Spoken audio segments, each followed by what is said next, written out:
Amis des colis de fans, bonjour et bienvenue dans ce 48e épisode qui, encore une fois, est l'œuvre d'un récidiviste, à savoir Paul, qui m'avait déjà envoyé en 2019 un beau colis de fans et qui m'a aujourd'hui aussi envoyé pas mal de trucs assez sympas que je vous propose de découvrir. Alors, dans ce colis de fans, en fait, il y a déjà une bonne partie de ce colis qui est un grand nombre, au moins une cinquantaine, je ne sais pas côté, de sachets comme ça qui contiennent ce genre de résistance.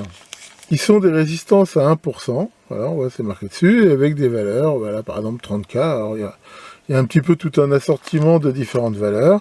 Donc c'est des résistances à voir leur tête qui sont assez anciennes, et qui, comme ça, je dirais, peuvent dissiper une puissance, je dirais, entre 1,5, 2 watts, peut-être 2 watts 5, je ne sais pas exactement, parce qu'il n'y a rien d'autre marqué dessus. Et alors c'est ce qu'on appelle du NOS, du New Old Stock, on voit que c'est des résistances qui n'ont jamais été utilisées, et qui peuvent bien sûr servir, je veux dire, même si elles sont pas vraiment de style sub-miniature, enfin voilà, c'est quand même des modèles qui peuvent encaisser une certaine puissance et peuvent bien sûr être toujours utilisés dans des montages. Alors après, il y a plein de choses différentes, je les prends un peu dans le désordre. Alors il y avait ce petit circuit qui rappellera sans doute bien des choses à ceux qui ont réparé des télés dans les années 80 et tout ça, qui était voilà typiquement le genre d'afficheur qu'on avait pour afficher le numéro de chaîne choisi par la télécommande qui souvent d'ailleurs était soit ultrason, soit à infrarouge. Et pour ça, il y avait un circuit ici spécialisé qui drivait là les circuits. On retrouve ces condensateurs là que des fois on appelait aussi les Tropical Fish à cause de leur code couleur. Et ça, il y avait énormément ça. Je rappelle, il y avait tout un système, en gros, qui pilotait après tout un ensemble de potentiomètres, ces espèces de petits potentiomètres, je vous ai déjà montré, avec une petite molette, et qui permettaient de choisir différentes tensions, qui pilotaient après les diodes variables du tuner, de façon à voilà, avoir les chaînes. Alors, on avait un certain nombre de chaînes selon le type de modèle. Donc voilà, là on retrouve, c'était très fréquent, fait comme ça avec des circuits bakélite, une couche, qui voilà, c'était histoire de faire des trucs pas chers. Bon, je vais pas rebrancher, mais enfin bon, il y a des chances qui fonctionnent toujours. Enfin voilà, ça, des trucs comme ça, j'en ai vu plein dans ma vie. Après, alors quelque chose qui n'a strictement rien à voir, mais qui peut aussi toujours servir, c'est ces petits guides cartes. Donc là, c'est pour tout ce qui est cartes enfichables. Ça permet donc de les maintenir. On voit que c'est des trucs de très bonne qualité, voilà, avec des inserts ici. Et donc, voilà, c'est pour tout ce genre de trucs enfichables. Ensuite, on a ce truc-là. Alors ça, c'est quoi?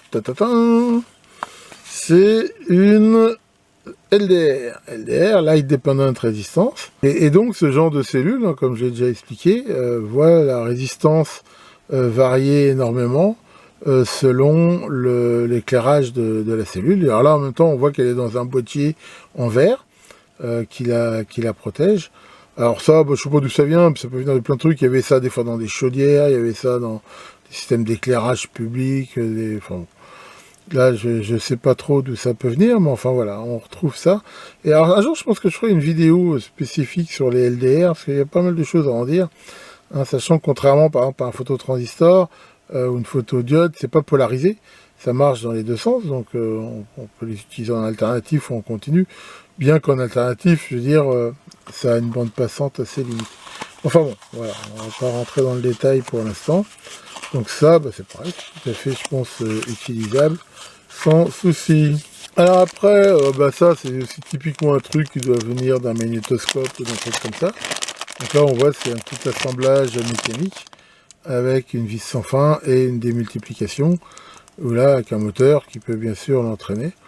Alors ça, c'est pareil, c'est toujours le genre de truc des fois que j'utilise parce que, voilà, c'est tout fait, ça fonctionne, ça fait une démultiplication très importante, et voilà, c'est tout à fait utilisable dans des bricolages. Après, alors, il y avait ce condensateur là, qui est un gros pépère, un 500 nanofarad qui tient 250 volts au continu, et voilà, c'était TFX, donc ils font partie de ces condensateurs qui sont voilà, faits de papier métallisé enroulé, noyé dans une résine. Alors on peut voir que Et ce qui est intéressant, c'est qu'il y a plusieurs prises de chaque côté qui sont après reliées entre elles pour faire le condensateur. On peut bien sûr le mesurer, voir si... Donc là, j'ai utilisé mon DR5000 pour voir si il est toujours bon. Et là, on voit que ça affiche 500 nanofarads, donc a priori, il est toujours tout à fait opérationnel. Et bon voilà, bon après c'est pareil, c'est pas un modèle sur miniature, mais ça a le mérite d'exister. Après nous avons ça, alors ça a été sans doute récupéré, d'ailleurs c'est marqué dessus, dans un moteur de disque dur.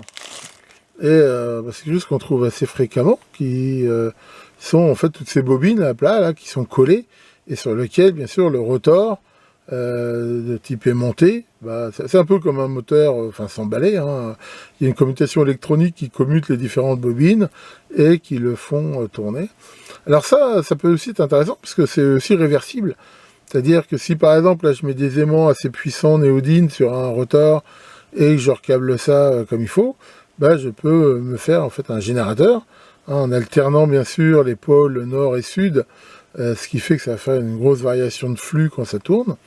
Et donc voilà, avec ça on peut se faire des petits générateurs, pourquoi pas, qui peuvent donner du jus, quoi. Et là, qu'est-ce que nous avons? Apparemment nous avons des transistors de légende. Nous avons ici un AZ15S, hein, donc A, Z, ça c'est des transistors probablement PNP, germanium de puissance. Là on a un AD139. Là, un légendaire AC142, voilà, ça se faisait assez souvent dans le temps, voilà, là on en a un AC141. Donc ça par exemple c'est le genre de paire souvent complémentaires qu'on trouvait dans les étages de sortie des autoradios, qui étaient des boîtiers voilà, directement faits pour être fixés, ça faisait un peu office de radiateur, hein. Et ça c'est vraiment des transistors de légende. C'était un petit peu au début des transistors, ce qu'on trouvait dans plein de choses. Ça, on trouvait ça dans des alimes. Je me rappelle avoir fait, je crois bien que la première alimentation régulée que j'ai faite de ma vie, c'était avec un AZ17. Donc ça ne me rajeunit pas. Enfin voilà, donc ça c'est vraiment des transistors de légende. Alors voyons maintenant quelque chose que ma foi j'avais jamais vu.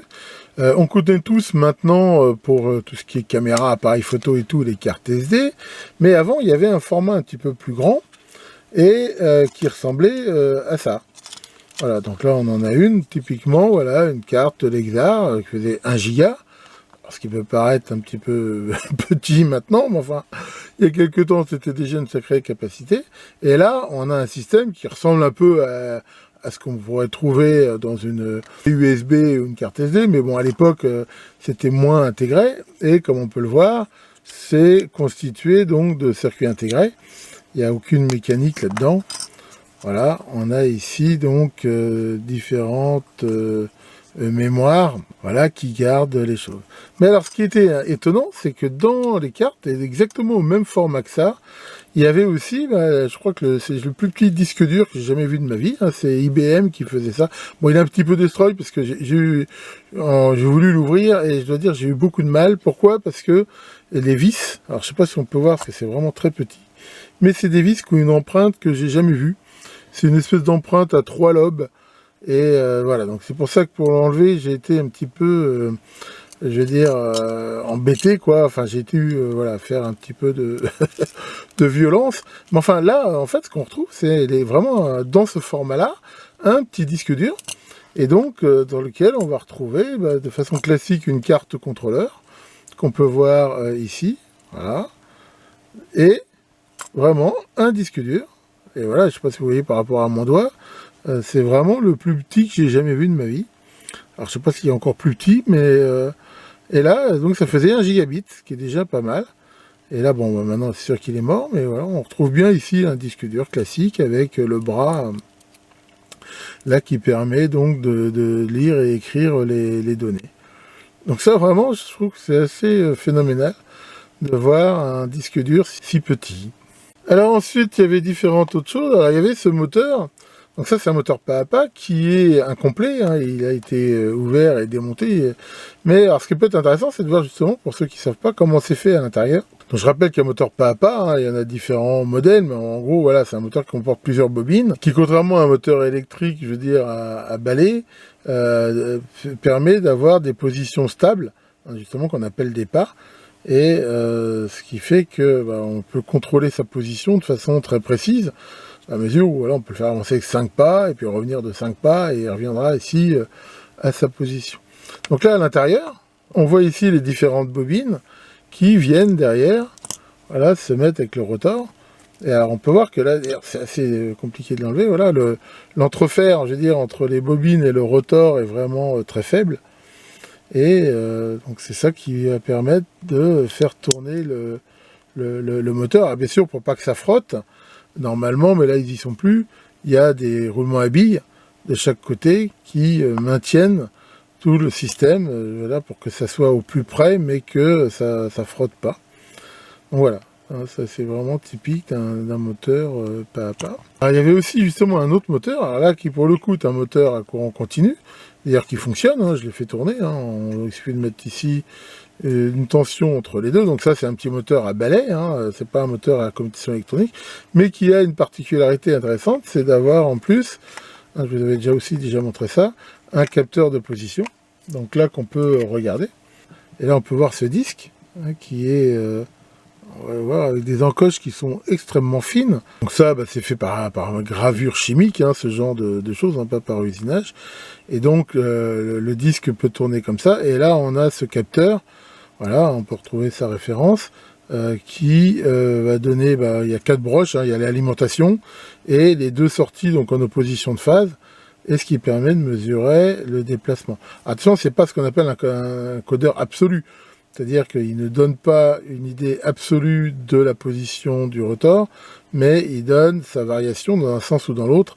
Hein, j'en ai déjà parlé grâce à ces 2 sorties en quadrature, et là avec une résolution qui, on voit, très très très bonne.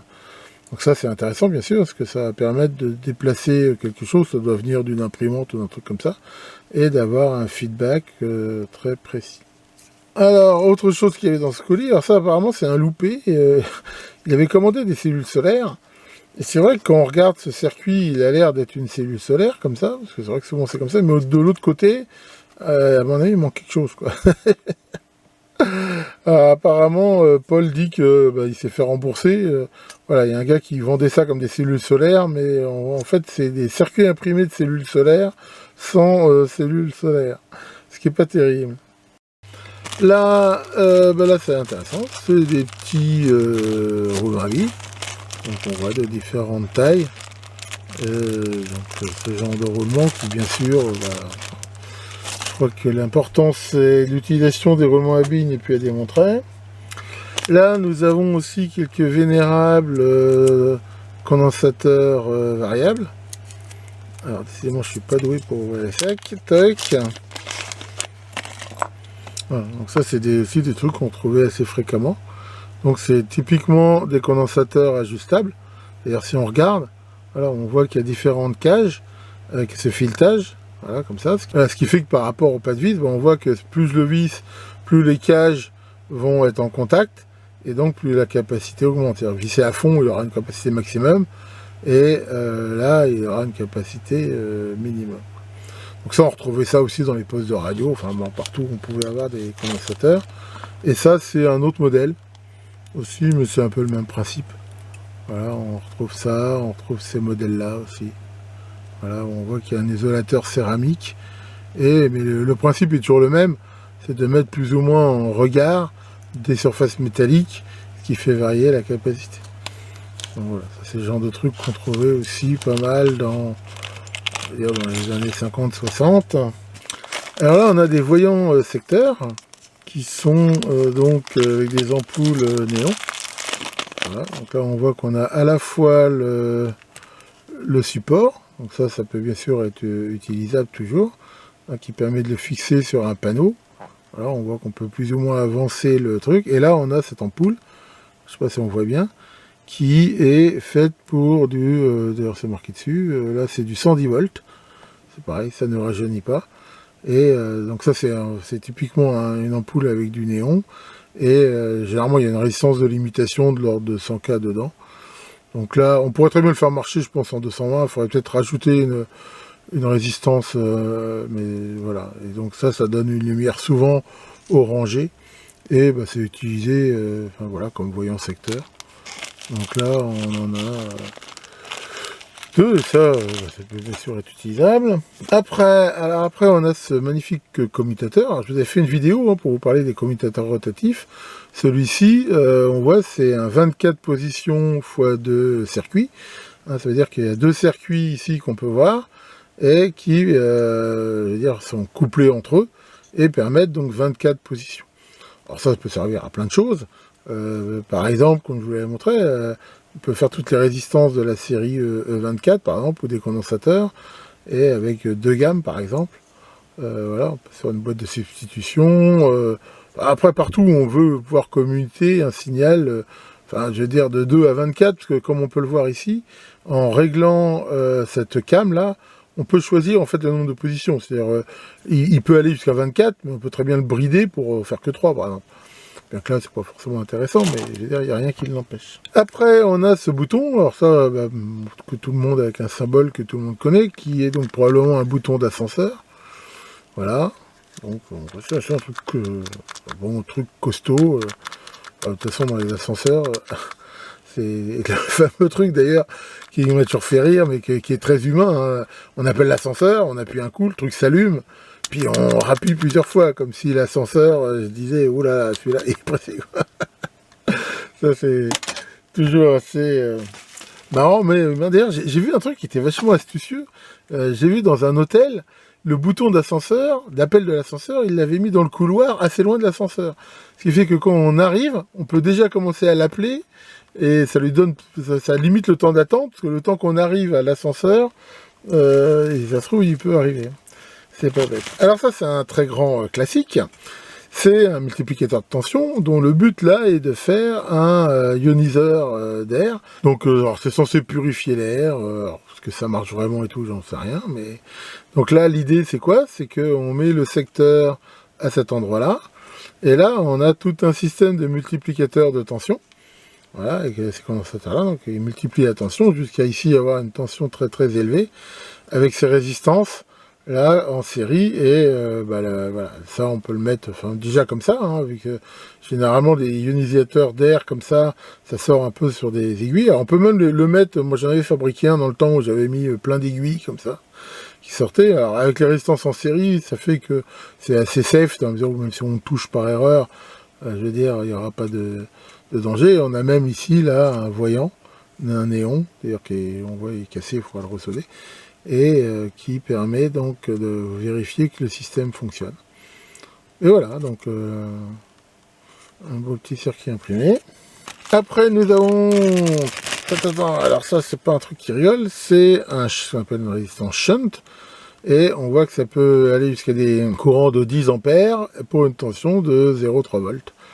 Donc là, bah, c'est un truc vraiment typique. Hein. On branche ça en série, et en mesurant la tension aux bornes, bah, ça nous donne une idée du courant, tout simplement. Enfin, c'est le principe de tous les shunts.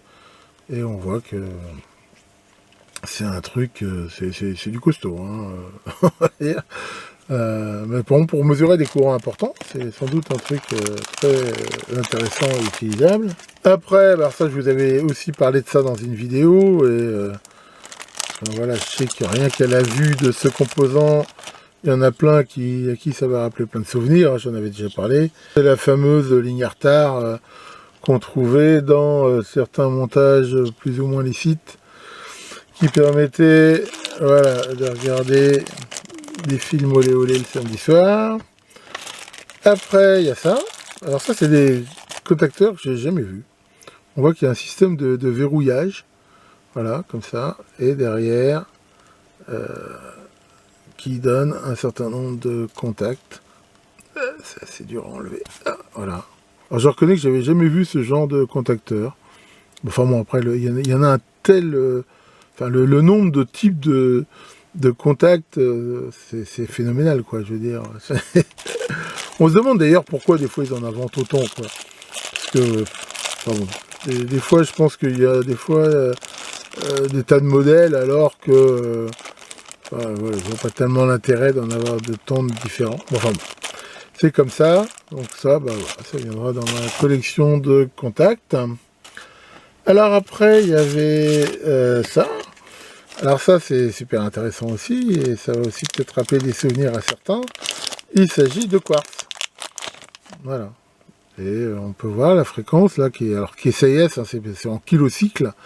Et là, on peut voir que c'est une fréquence de 4 mégas 953. Voilà, point 82. Et on voit ici, c'était quartz qui était enfichable. Alors ce qui est intéressant, bien sûr, c'est que on peut les démonter.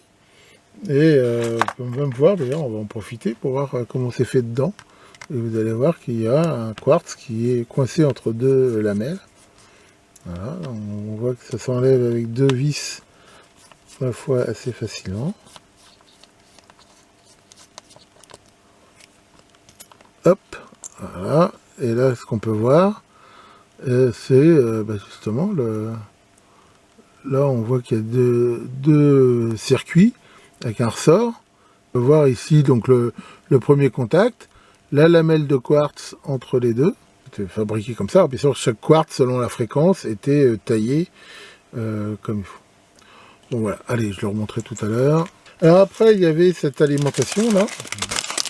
Alors, il me dit que c'est une alimentation Dell, hein, standard, hein, qui donne du 19 volts, et qui fonctionne probablement, puisque a priori, il y avait juste un problème de fil là qui était coupé. Donc, bon, c'est une alimentation à découpage, tout ce qui est de plus classique. Éventuellement, je la testerai.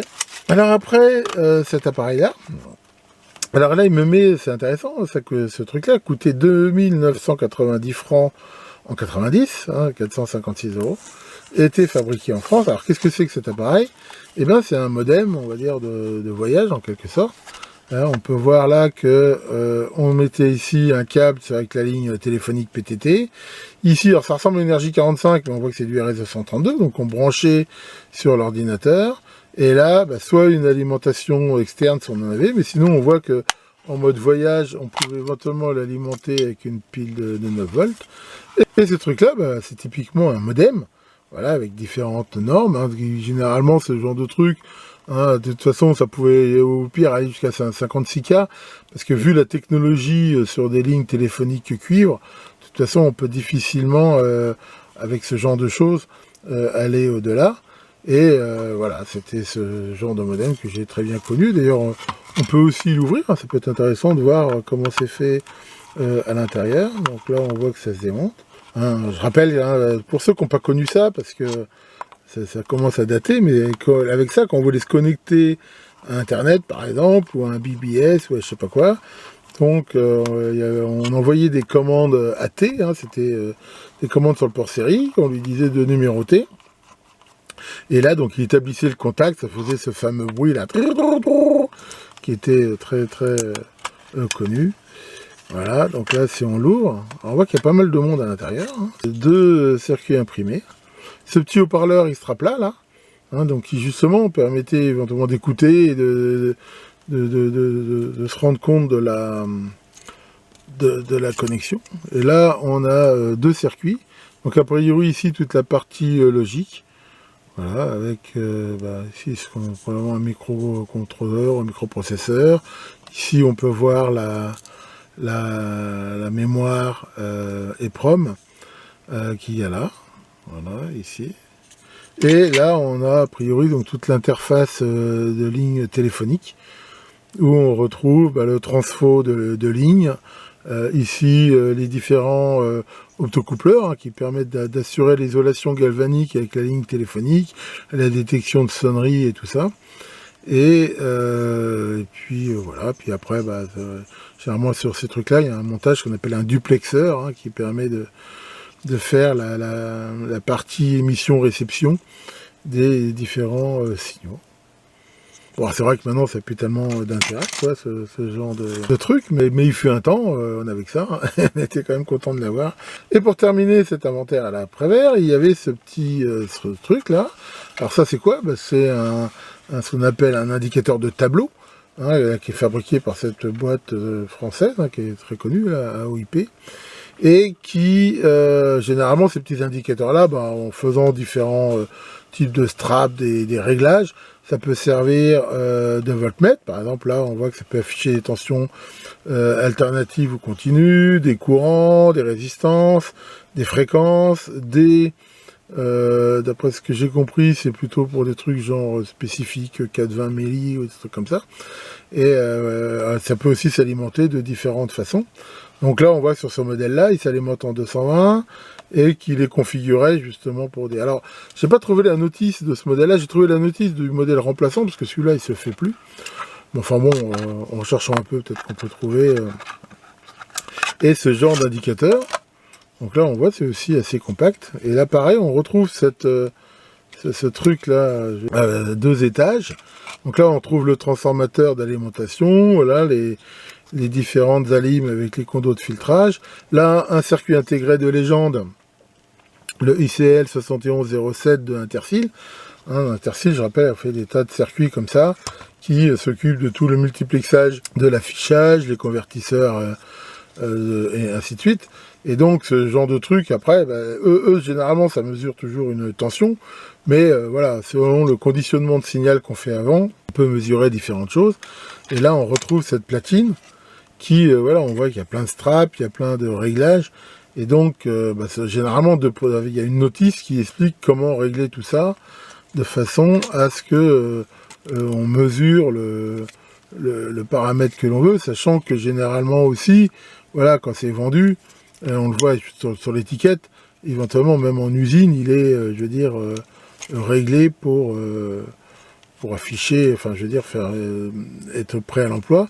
Et il y a ici un connecteur, voilà, qui vient se brancher pour l'utiliser. Donc ça, ça a été, c'est même encore très utilisé dans l'industrie et tout, pour voilà, afficher des différentes valeurs dans des contrôles industriels et tout, même si de plus en plus maintenant, tout ça c'est digitalisé et que c'est ramené à un écran d'ordinateur sur lequel on peut voir tous les paramètres.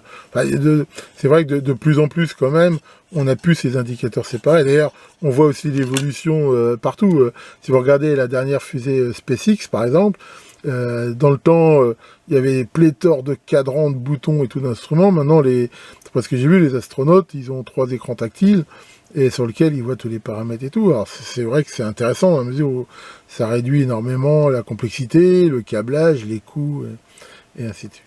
Donc voilà pour ce 48e colis de fan. Donc voilà, un très grand merci à Paul pour toutes ces merveilles. Personnellement, j'aime bien moi recevoir ces colis de fans et partager avec vous leurs découvertes, dans la mesure où à chaque fois, voilà, soit ça fait découvrir des trucs un peu nouveaux, ça arrive même des fois, je reconnais dans des colis de fans des trucs que je connaissais pas du tout, ça m'a poussé à me renseigner un petit peu, mais voilà, les partager avec vous.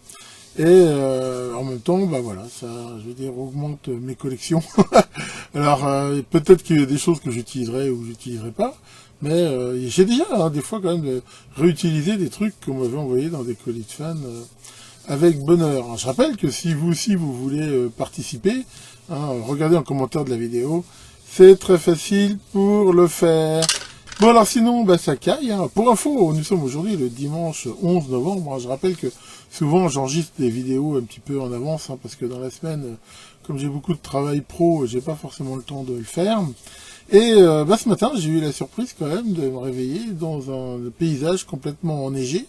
Et il est tombé pas mal, il y avait entre 4 et 5 cm de neige, ce qui est ma foi pas tellement au courant. Il y a mon chien Foufou qui a découvert ça, il avait jamais vu ça de sa vie. C'était assez marrant. Enfin bon, ça y est, là, cet après-midi, quasiment tout a fondu. Mais c'est vrai que c'est pas quand même très très courant. Tiens, Maurice, ça va, Maurice? Qu'est-ce qui t'arrive? T'arrives pas à dormir? Pourquoi? Parce qu'il y a une question qui te tracasse. Alors, c'est quoi ta question? Si Gibraltar est un détroit, c'est qui les 2 autres? Bon, je vais rien dire parce que on touche le fond. Bon, allez, là-dessus, réchauffez-vous bien et à très bientôt pour de nouvelles vidéos.